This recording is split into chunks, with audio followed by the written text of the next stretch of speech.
करीब 10 साल पहले इंद्रधनु नाम की एक बस ओडिशा से सिक्किम जा रही थी।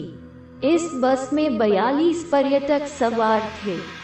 समय था 9:30 रात के खाने के लिए बस एक रेस्तरां के बगल में रुकी। सभी पर्यटक उतरकर भोजन करने चले गए। चारों ओर धुंध थी और ठंडी हवा चल रही थी। वातावरण शांतिमय था। मनीष उस बस में सफर कर रहा था। वो दरवाजे के पास बैठा था। खिड़की खुली थी। ठंडी हवा बस में चली गई। मनीष ने खिड़की बंद करने की कोशिश की और कांच को हाथ से खींच लिया। अचानक एक काले बाज ने मनीष के हाथ को काट लिया, तो मनीष ने अपना हाथ खिड़की से बाहर कर दिया। उसने देखा कि उसका हाथ जख्मी था और खून बह रहा था, लेकिन उसे इस बात की चिंता नहीं थी।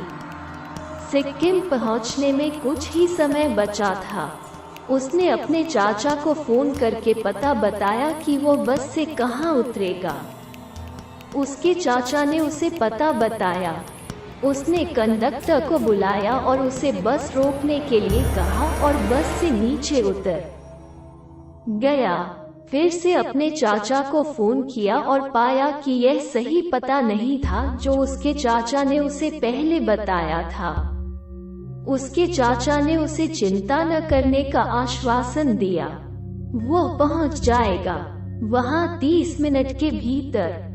सड़क अंधेरी और खाली थी। वहां कोई नहीं था। सड़क के दोनों ओर केवल जंगल थे।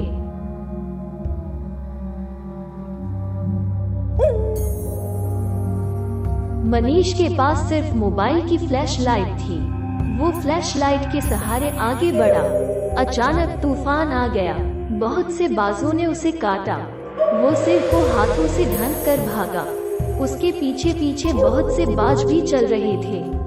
अचानक उसने देखा कि एक आदमी सड़क पर खड़ा है और मदद के लिए चिल्ला रहा है, क्योंकि बहुत सारे बाज उसे काटते हैं। मनीष वहां गया और उन्हें उड़ाने की कोशिश की। उसने उस आदमी को अपने हाथों से पकड़ा और देखा कि उसका हाथ छेद करके आदमी के शरीर में घुस गया। उसका शरीर सड़ चुका था। मनीष को पता चला कि यह जिंदा आदमी नहीं है। वो तेजी से भागा। उसके पीछे भूत आदमी और ढेर सारे बाज दौड़े। मनीष ने देखा कि एक बूढ़ा आदमी सड़क पर खड़ा है।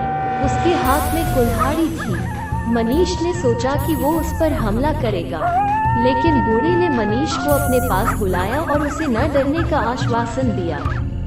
मनीष ने पूछा, तुम कौन हो? बूढ़े ने कहा कि वो चांडाल है।